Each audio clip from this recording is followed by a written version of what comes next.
الحمدللہ وحدہ لا شریک لہ والصلاۃ والسلام علی من لا نبی بعد۔ پارہ نمبر 10۔ اللہ تعالیٰ نے اس میں غزوہ بدر کا ذکر فرمایا ہے۔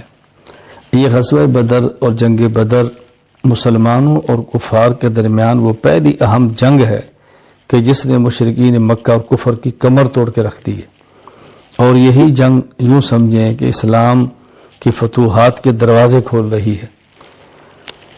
اس میں اللہ تعالیٰ کی مدد، اللہ تعالیٰ کی نصرت کا ذکر ہے، اور یہ بات سمجھائی ہے کہ اگر مسلمان میدان جنگ میں اللہ تعالیٰ کی مدد حاصل کرنا چاہتا ہے تو وہ نمبر 1 جنگ میں ثابت قدمی اختیار کرے، نمبر 2 بہت زیادہ اللہ کا ذکر کرے، نمبر 3 آپس کے اختلافات سے بچے، نمبر 4 ناموافق احوال آ جائے تو اس پر صبر کرے۔ یہ 4 چیزیں اللہ تعالیٰ کی مدد کو کھینچ لیتی ہیں۔ پھر آگے اس میں صلح اور فدیہ کا ذکر کیا ہے۔ کچھ مشرکین تو قتل ہو گئے، کچھ گرفتار ہوئے۔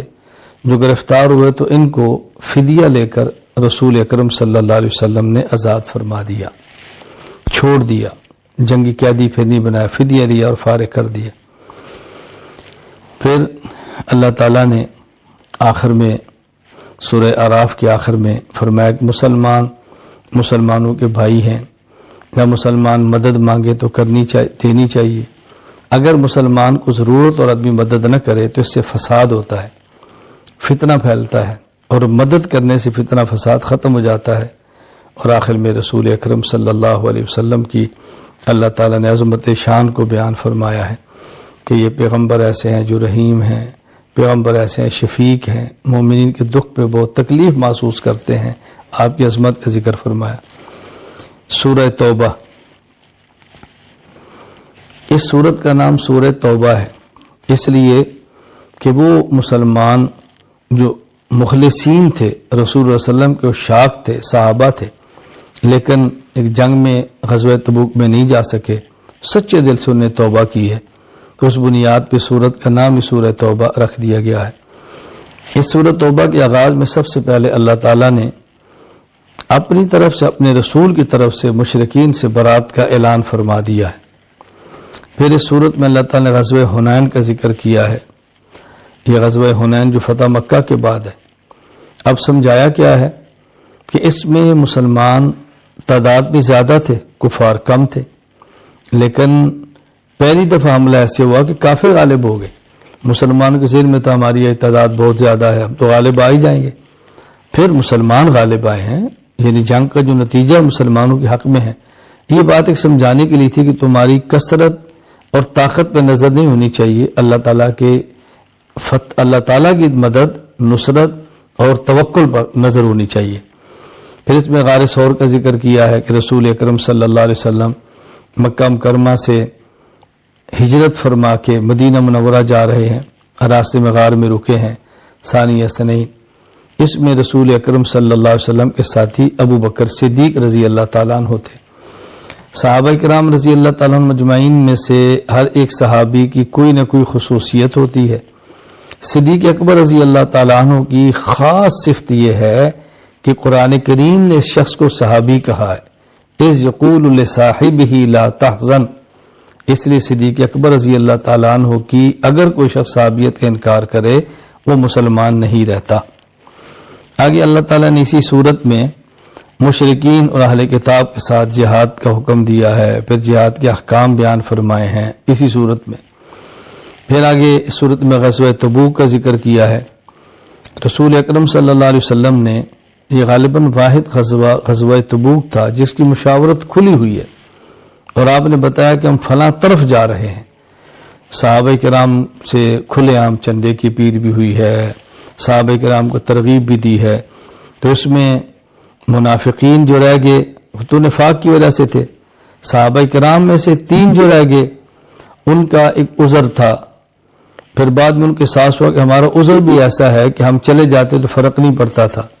تو ان لوگوں نے پھر سچے دل سے توبہ کی ہے، اور قرآن کریم نے بہت احسن انداز میں ان تینوں کی توبہ کا ذکر فرمایا ہے۔